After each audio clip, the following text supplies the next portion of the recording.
അൽഹംദുലില്ലാഹി റബ്ബിൽ ആലമീൻ വസ്സലാത്തു വസ്സലാമു അലാ അഷ്റഫിൽ അംബിയാഇ വൽ മുർസലീൻ നബിയ്യിനാ മുഹമ്മദിൻ വ അലാ ആലിഹി വ അസ്ഹാബിഹി വസല്ലമ തസ്ലീമൻ കസീറ. യാ അയ്യുഹല്ലദീന ആമനുത്തഖുല്ലാഹ ഹഖ്ക തുഖാതിഹി വലാ തമൂതുന്ന ഇല്ലാ വ അൻതും മുസ്ലിമൂൻ. അല്ലാഹുമ്മ അല്ലിംനാ മാ യൻഫഉനാ വൻഫഅനാ ബിമാ അല്ലംതനാ വസിദ്നാ ഇൽമ.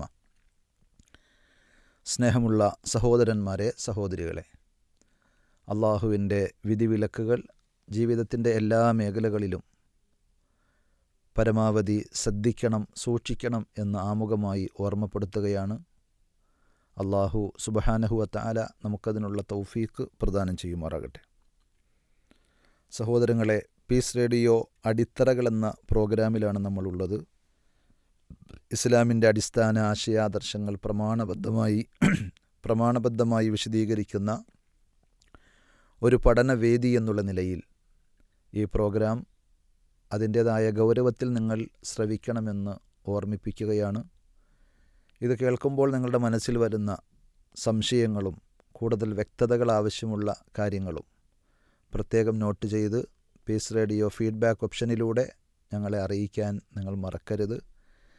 അങ്ങനെ കൂടുതൽ വ്യക്തതയോടുകൂടി കാര്യങ്ങൾ മനസ്സിലാക്കി പരസ്പരം ഉണർത്തി അറിഞ്ഞും അറിയിച്ചും അള്ളാഹുവിൻ്റെ മാർഗത്തിൽ നന്മയുടെ വഴിയിൽ കൈകോർത്ത് മുന്നേറാൻ നാം പരിശ്രമിക്കുക. അള്ളാഹു നമുക്ക് തൗഫീക്ക് നൽകി സഹായങ്ങൾ നൽകി നമ്മെ അനുഗ്രഹിക്കുമാറാകട്ടെ. തൗഹീദിൻ്റെ ഏറ്റവും പ്രധാനപ്പെട്ട മറ്റൊരു ഘടകമാണ്, മറ്റൊരു ഭാഗമാണ് തൗഹീദുൽ ഉലൂഹിയ്യ എന്ന് പറയുന്നത്. അഥവാ ആരാധനകളുടെ എല്ലാ അംശങ്ങളും അള്ളാഹുവിന് മാത്രമേ സമർപ്പിക്കുവാൻ പാടുള്ളൂ എന്നാണ് അതിൻ്റെ ആശയം. സൃഷ്ടികളായ നമ്മൾ സമർപ്പിക്കുന്ന ഇബാദത്തുകളെല്ലാം അള്ളാഹുവിന് മാത്രമേ ആകുവാൻ പാടുള്ളൂ.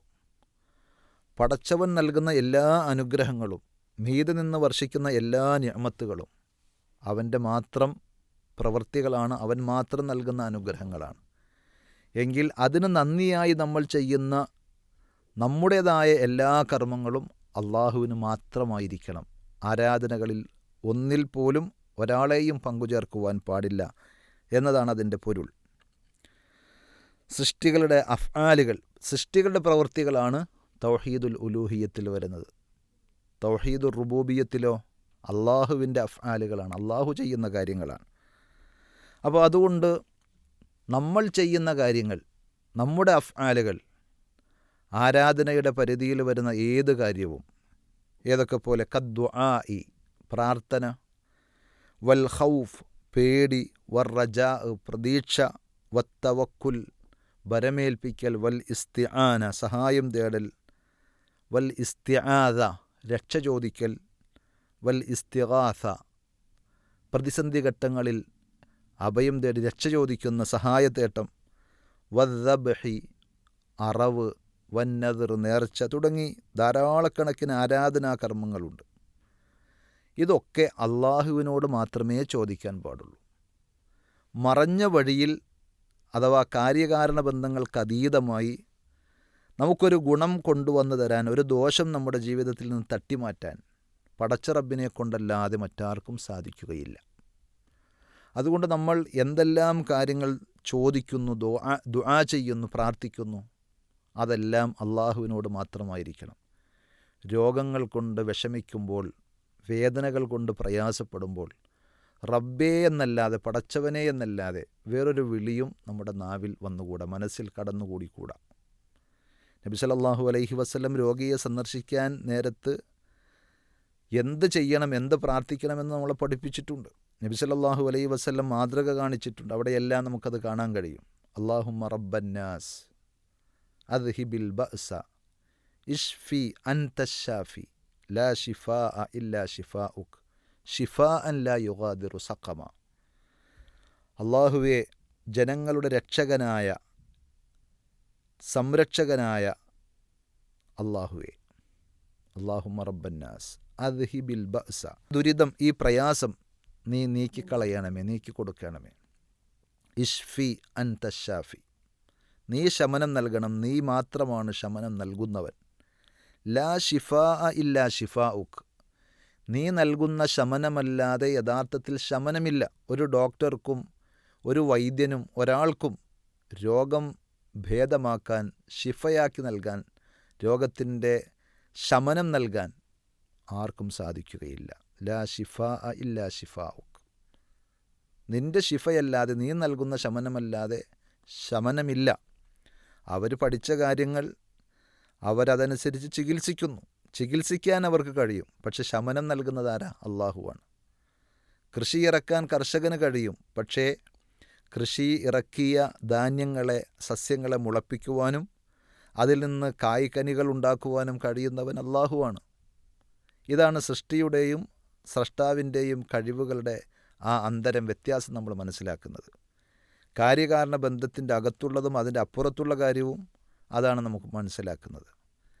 മനുഷ്യന്മാർക്ക് ചെയ്യാൻ പറ്റിയത് അവരുടെ കഴിവിൽപ്പെട്ട കാര്യങ്ങളാണ്. കർഷകനാണെങ്കിലും ഡോക്ടറാണെങ്കിലും മുതലാളിയാണെങ്കിലും ഒക്കെ അവർക്ക് ചെയ്യാൻ പറ്റിയത് അവരുടെ കഴിവിൽപ്പെട്ട അവരുടേതായ ലോകത്തുള്ള കാര്യങ്ങളാണ്.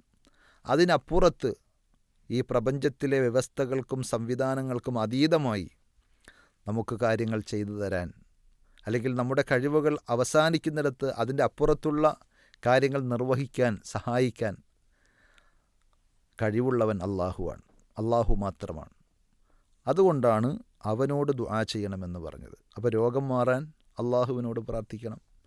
അതേപോലെ വിവാഹം കഴിഞ്ഞു വർഷങ്ങളായിട്ടും ഒരു കുട്ടിയില്ല, അപ്പോൾ സന്താനത്തെ കിട്ടാൻ വേണ്ടി പലരും തേടും, പ്രാർത്ഥിക്കും. ആരോട് പ്രാർത്ഥിക്കണം? സംശയമില്ല, അത് ചെയ്യാൻ കഴിവുള്ള, അതിന് സന്താനത്തെ നൽകാൻ കഴിവുള്ള അള്ളാഹുവിനോട് പ്രാർത്ഥിക്കണം. ഇങ്ങനെ ദുആ ജീവിതത്തിൻ്റെ പല ഘട്ടങ്ങളിൽ പലതരത്തിലുള്ള ആവശ്യങ്ങളും ആഗ്രഹങ്ങളും ഒക്കെയായി, പലതരത്തിലുള്ള പ്രയാസങ്ങളിലും പ്രതിസന്ധികളിലുമൊക്കെയായി നമ്മൾ പെടുമ്പോൾ, അത്തരം ഘട്ടങ്ങൾ നമ്മുടെ മുന്നിലേക്ക് വരുമ്പോൾ നമ്മൾ തേടേണ്ടത്, പ്രാർത്ഥിക്കേണ്ടത് അള്ളാഹുവിനോട് മാത്രമാണ്. ആരാധനകളിൽ യാതൊന്നും പടച്ചറബല്ലാത്ത ഒരാൾക്കും അർപ്പിക്കുവാൻ പാടില്ല. ഫലാ യുസ്റഫു മിൻഹാ ശൈഉൻ ലിഗൈരിഹി, ആ ഇബാദത്തുകളിൽ ഒന്നുപോലും അള്ളയല്ലാത്ത ഒരാൾക്കും തിരിച്ചുവിടരുത്, അവർക്ക് സമർപ്പിച്ചുകൂടാ. വലൗ കാന മലക്കൻ മുഖറബ, അള്ളാഹുവിൻ്റെ സമീപസ്ഥരായ മലായിക്കത്തുകളാണെങ്കിൽ പോലും, സാക്ഷാൽ ജിബ്രീൽ അലൈഹിസ്സലാത്തു വസ്സലാം പോലെ, മീകായിൽ അലൈഹിസ്സലാത്തു വസ്സലാം പോലെ, അള്ളാഹുവിൻ്റെ ഏറ്റവും മുഖറബീങ്ങളായ മലക്കുകൾക്ക് പോലും ഇബാദത്തുകളിൽ യാതൊന്നും സമർപ്പിക്കാൻ പാടില്ല. ഔ നബിയ്യം മുർസല, അല്ലെങ്കിൽ അള്ളാഹു അയച്ച പ്രവാചകന്മാരായ ദൂതന്മാരായ ഒരാൾക്ക് പോലും, സാക്ഷാൽ റസൂലുള്ളാഹി സ്വല്ലല്ലാഹു അലൈഹി വസല്ലമക്ക് പോലും ഇബാദത്തിൻ്റെ ഒന്നും സമർപ്പിച്ചുകൂടാ.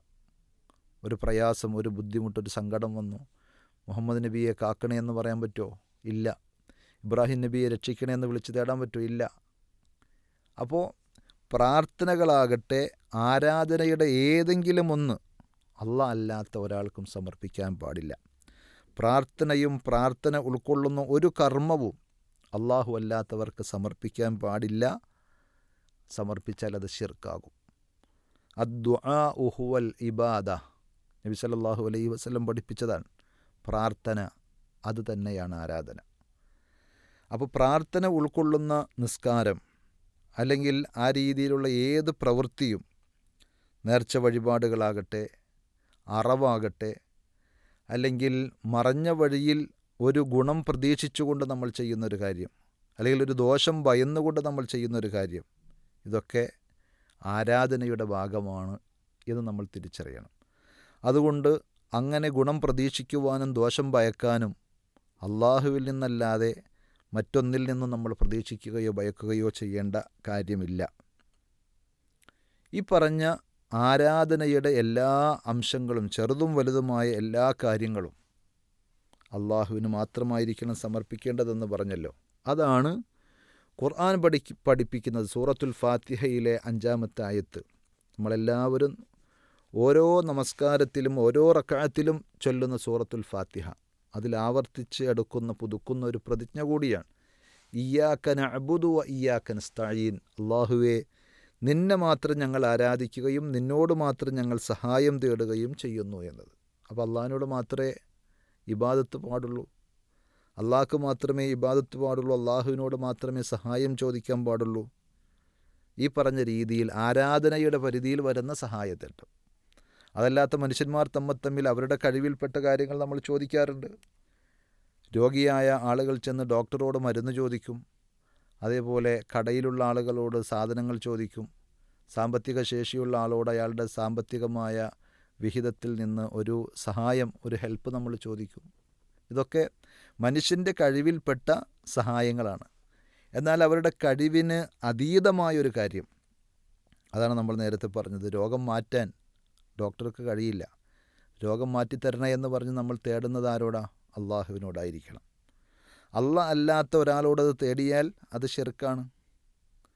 എന്നാൽ ഒരു ഡോക്ടറോട് അയാളുടെ അറിവിൽപ്പെട്ട ഒരു കാര്യം, അയാൾ പഠിച്ചതനുസരിച്ച് എന്താണ് രോഗം, ആ രോഗത്തിനുള്ള മരുന്ന് എന്താണ് എന്ന് അയാൾ കുറിച്ചു തരികയും അത് വാങ്ങിക്കഴിക്കുകയും ചെയ്യുന്നത് കാര്യകാരണ ബന്ധങ്ങളുടെ ഉള്ളിലുള്ള ഭൗതികമായ ലോകത്തെ പരസ്പരമുള്ള സഹായ സഹകരണങ്ങളുടെ ഭാഗമാണ്. അതല്ലാത്ത അവരുടെ കഴിവിൽപ്പെടാത്ത കാര്യം, ആ രോഗം മാറ്റിത്തരാൻ, അതേപോലെ തന്നെ മനസ്സിൻ്റെ സങ്കടങ്ങളും വിഷമങ്ങളും മാറ്റിത്തരാൻ, സ്വർഗം നൽകാൻ, പരലോകമോക്ഷം നൽകാൻ, മനസ്സിന് സമാധാനം നൽകാൻ, ഇങ്ങനെയൊക്കെയുള്ള തേട്ടങ്ങളും പ്രാർത്ഥനകളും അത് ആരാധനയുടെ ഭാഗമാണ്. അത് അള്ളാഹുവിനോട് മാത്രമേ പാടുള്ളൂ. ഇയ്യാക നഅ്ബുദു വ ഇയ്യാക നസ്തഈൻ. അതേപോലെ ഖുർആൻ സൂറത്തുൽ ഇസ്രായിൽ നമ്മളോട് പഠിപ്പിച്ചതാണ് വഖളാ റബ്ബുക അല്ലാ തഅ്ബുദു ഇല്ലാ ഇയ്യാഹു. വഖളാ റബ്ബുക, നിൻ്റെ റബ്ബ് വിധിച്ചിരിക്കുന്നു, കൽപ്പിച്ചിരിക്കുന്നു, അല്ലാ തഅ്ബുദു ഇല്ലാ ഇയ്യാഹു, നിങ്ങൾ അവനെയല്ലാതെ ആരാധിക്കരുത്, ഇബാദത്തുകൾ അള്ളാഹുവിനല്ലാതെ സമർപ്പിക്കരുത്. പടച്ചറബിന് മാത്രമാണ് ഇബാദത്തുകൾ സമർപ്പിക്കേണ്ടത്. അപ്പോൾ ഇബാദത്തിൻ്റെ ഏതെങ്കിലും ഒന്ന് അള്ളാഹ് അല്ലാത്തവർക്ക് സമർപ്പിച്ചാൽ ഈ പറഞ്ഞ ആയത്തുകൾക്കൊക്കെ കടകവിരുദ്ധമാണ്. വഇദാ സഅലക ഇബാദി അന്നീ ഫഇന്നീ ഖരീബ്, പ്രവാചകരെ, എന്നെക്കുറിച്ച് എൻ്റെ അടിമകൾ നിങ്ങളോട് ചോദിക്കുകയാണെങ്കിൽ നീ പറഞ്ഞു കൊടുക്കണം, ഫഇന്നീ ഖരീബ്, ഞാൻ അവരുടെ അടുക്കൽ തന്നെയുണ്ട്, സമീപസ്ഥനാണ്. ഉജീബു ദഅവത്തദ്ദാഇ ഇദാ ദഅാനി, അതുകൊണ്ട് പ്രാർത്ഥിക്കുന്നവൻ എന്നോട് പ്രാർത്ഥിച്ചു കൊള്ളട്ടെ. ഏത് വിഷയത്തിലും, ഏത് പ്രയാസത്തിലും, ഏത് സങ്കടത്തിലും, എത്ര വലിയ ഭാരമുള്ള സങ്കടത്തിൻ്റെ, പ്രതിസന്ധിയുടെ, പ്രയാസങ്ങളുടേതാണ് നിങ്ങളുടെ കെട്ടുകളെങ്കിലും അതൊക്കെ കൊണ്ടുപോയി ഇറക്കി വെക്കാൻ അള്ളാഹുവിൻ്റെ മുന്നിൽ നിങ്ങൾക്ക് ഇടമുണ്ട്. അവനോടാണ് നിങ്ങൾ ചോദിക്കേണ്ടത്. ഫഇന്നീ ഖരീബ് ഉജീബു ദഅവത്തദ്ദാഇ ഇദാ ദഅാൻ, പ്രാർത്ഥിക്കുന്നവൻ എന്നോട് വിളിച്ച് ചോദിച്ചാൽ, ദുആ ചെയ്താൽ ഞാൻ അവന് ഉത്തരം ചെയ്യും. ഇതാണ് ഖുർആൻ പറഞ്ഞത്.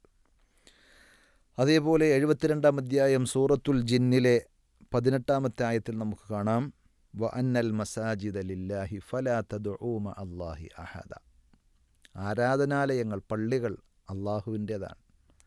അതിനാൽ നിങ്ങൾ അള്ളാഹുവിൻ്റെ കൂടെ യാതൊന്നിനെയും, യാതൊരാളെയും വിളിച്ച് ദുആ ചെയ്യരുത്, പ്രാർത്ഥിക്കരുത് എന്ന് ഖുർആൻ അവിടെ വിലക്കുന്നു. നബി സല്ലല്ലാഹു അലൈഹി വസല്ലം പഠിപ്പിച്ച എത്രയെത്ര ഇബാദത്തുകൾ, എത്രയെത്ര ദുആകൾ നിത്യജീവിതത്തിൽ നമുക്ക് കാണാൻ കഴിയും. രാവിലെ എഴുന്നേറ്റത് മുതൽ നമ്മൾ തേടുന്ന ദുആകളുണ്ട്, ദിക്റുകളുണ്ട്, നാം അനുഷ്ഠിക്കുന്ന ഇബാദത്തുകളുണ്ട്. അതിലേതെങ്കിലും ഒന്ന് നബി സല്ലല്ലാഹു അലൈഹി വസല്ലമക്ക് സമർപ്പിക്കുന്നതായിട്ടുണ്ടോ? അതല്ലാത്ത മറ്റ് അമ്പിയാക്കന്മാരോട്, ഔലിയാക്കന്മാരോട് ചോദിക്കുന്നതായി അവർക്ക് സമർപ്പിക്കുന്നതായിട്ടുണ്ടോ? ഇല്ല.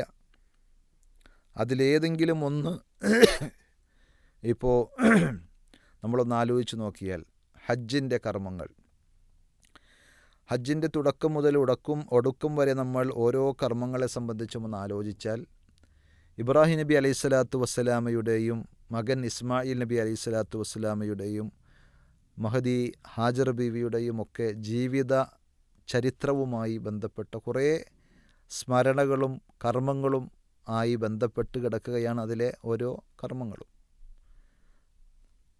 സഅയ്, അതേപോലെ തന്നെ ജംറയിലെ കല്ലേറ്, മിനയിലെ താമസം, ഇങ്ങനെയൊക്കെ തുടങ്ങി പലതും, ബലികർമ്മം, ഇങ്ങനെ പലതും നമ്മൾ ചെയ്യുമ്പോൾ, ആ മഹാന്മാരുടെ ജീവിത സ്മരണകൾ നമ്മൾ അയവിറക്കുമ്പോൾ, ഒരു ഘട്ടത്തിൽ പോലും, ഏതെങ്കിലും ഒരു സന്ദർഭത്തിൽ പോലും ഇബ്രാഹിം നബിയെ എൻ്റെ കാര്യങ്ങൾ നിറവേറ്റി തരണേ, എൻ്റെ ആവശ്യങ്ങൾ പൂർത്തീകരിച്ച് തരണേ, എന്നെ സഹായിക്കണേ എന്നൊരു തേട്ടം എവിടെയും നമുക്ക് കാണാൻ കഴിയില്ല.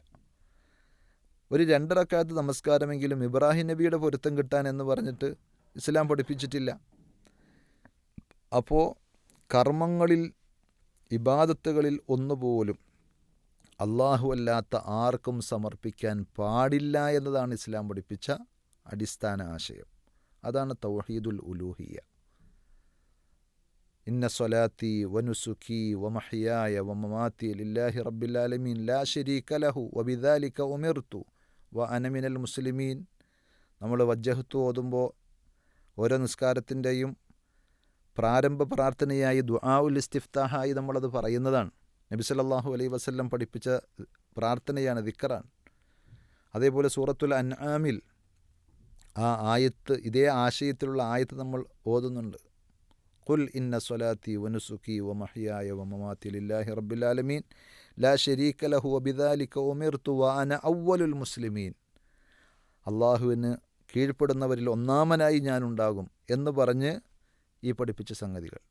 എൻ്റെ ജീവിതം, ഖുൽ ഇന്ന സ്വലാത്തി എൻ്റെ നമസ്കാരം, വനുസുക്കി എൻ്റെ ബലികർമ്മങ്ങൾ, വമഹ്യായ വമമാത്തി എൻ്റെ ജീവിതം, എൻ്റെ മരണം, എല്ലാം സർവ്വലോക രക്ഷിതാവായ അള്ളാഹുവിന് വേണ്ടിയാണ്.